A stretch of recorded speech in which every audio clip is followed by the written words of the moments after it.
Journey और 2 journey. एक journey है 480 kilometer no constant speed with certain time. दूसरी जर्नी है कि 8 किलोमीटर पर आवर कम स्पीड से चलती है, 3 घंटे ज़्यादा लगते हैं। 4.1 चैप्टर है quadratic equation.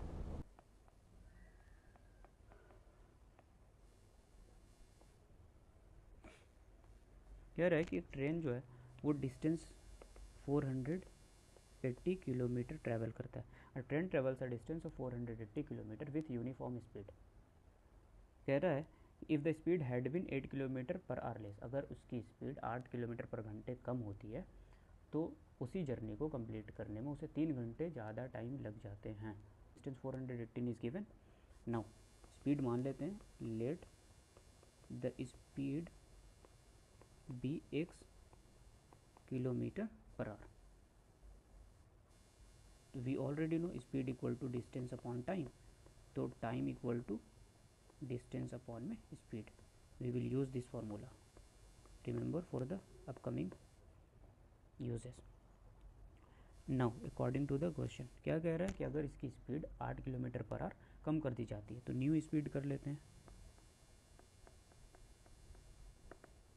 x minus 8 kilometre per our. कह रहा है कि जब दोनों की जर्नी में 3 घंटे ज़्यादा लग जाते हैं तो देयर आर 2 टाइम हियर, एक हो जाएगा t1 एंड एक हो जाएगा t2, और एक में 3 घंटे ज़्यादा लगते हैं। तो 3 घंटे जब ज़्यादा लगते हैं तो इस केस में क्या करते हैं,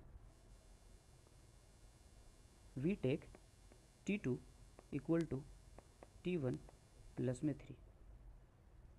now in this case t2 distance भी t2 2 और स्पीड भी दूसरा हो जाए t2 d2 अपॉन में s2, t1 d1 अपॉन में s1 प्लस में 3। d2 is what? Say distance is the same, that means 480 upon x minus 8 equal to 480 upon x plus में 3। अब इसे सॉल्व करना होता है तो क्या कर लेते हैं, 480 upon x minus 8 minus 480 upon में x इक्वल टू 3। अब ऐसे फ्रैक्शन को सॉल्व करने के लिए क्या करते हैं, इस वाले का इससे मल्टीप्लाई, इस वाले का इससे मल्टीप्लाई, फिर इन दोनों का एक दूसरे से मल्टीप्लाई कर लेते हैं। तो ये हो जाता है इस फ्रैक्शन को सॉल्व करने का एक प्रोसेस। अब क्या कर लो, ये 480x आ गया, ये माइनस का साइन, और ये 480 और ये bracket x minus 8 upon x bracket x minus 8 equal to 3। इसके आगे बढ़ते हैं सॉल्व करने के लिए। ये हो जाएगा 480x और ये मल्टीप्लाई कर लो तो माइनस 480x और ये minus minus plus 480 into 8 multiply करके अपने मेहनत को क्यों बढ़ाना है। अब ये हो जाएगा x और x माइनस 8 इक्वल टू 3। ये दोनों कट जाएगा, 480 into 8 equal to 3x x minus 8। अब इसे सॉल्व कर लो, 3 से कट रहा है इधर, 3 से ये कट जाएगा 160 में, 3 1 3 18, 3 6 18 0। That means 160 into 8 equal to X square minus 8x। अब ये क्या हो जाएगा, इन सबको उधर ले आ जाओ, तो X square minus 8x minus 160 into 8 equal to 0। अब ये आ गया। अब इसे फर्दर बार बार मल्टीप्लाई करके कॉम्प्लिकेशन नहीं बढ़ानी, मिडिल टर्म स्प्लिट करना है। मिडिल टर्म स्प्लिट के लिए प्राइम फैक्टर करते हैं। सबसे पहले प्राइम फैक्टर करो 160 इंटू 8, तो 8 टूट जाएगा, 2 मल्टीप्लाई 2। अब ये 160 को फिर तोड़ लो तो 280 हो जाएगा, 240 हो जाएगा, 220 हो जाएगा, 210 हो जाएगा, और 25 हो जाएगा, और 5 1 से 5 हो जाएगा। अब इस प्रोसेस में 8 लाना है, सब्ट्रैक्ट कर लो, ऐड कर लो, 8 आनी चाहिए, और मल्टीप्लाई करने के बाद 180 इंटू 6 आनी चाहिए। तो सबसे पहले कॉम्बिनेशन देख लेते हैं। 5 2 ज़ा 10, 10 2 ज़ा 20, 20 2 ज़ा 40, इतने को करते हैं तो 40 अपन को मिल जाता है। ठीक है, अब ये मल्टीप्लाई करते हैं, 3 इधर 8 हो जाएगा, 8 2 ज़ा 16, 16 2 ज़ा 32, इन तीनों को मल्टीप्लाई करते हैं 32 मिल जाता है। 32 और 40 माइनस 32 होता है 8। यहाँ पर कॉम्बिनेशन मुझे मिल गया 40 और 32 का। अब साइन का है तो साइन बड़े वाले माइनस साइन है तो बड़े वाले वैल्यू को माइनस रखनी होगी, एक्स स्क्वायर माइनस 40x और प्लस में 32x और माइनस में 160 इंटू 8। साथ साथ ये भी चेक करते हुए चल रहा है कि इन दोनों का मल्टीप्लाई ये माइनस साइन के साथ भी वैल्यूज़ आनी चाहिए। इतना क्लियर आई थिंक। इन दोनों से कॉमन करते हैं, x कॉमन हो जाएगा, x माइनस 40 बच जाएगा। इन दोनों से कॉमन कर लो तो 32 पूरा ही कॉमन हो जाएगा, क्योंकि यहाँ सिर्फ x बचने वाला है। अब बार बार चेक नहीं करना, 32 बच गया तो क्या बचेगा 40 यहाँ से ऐसे लिख लेते हैं।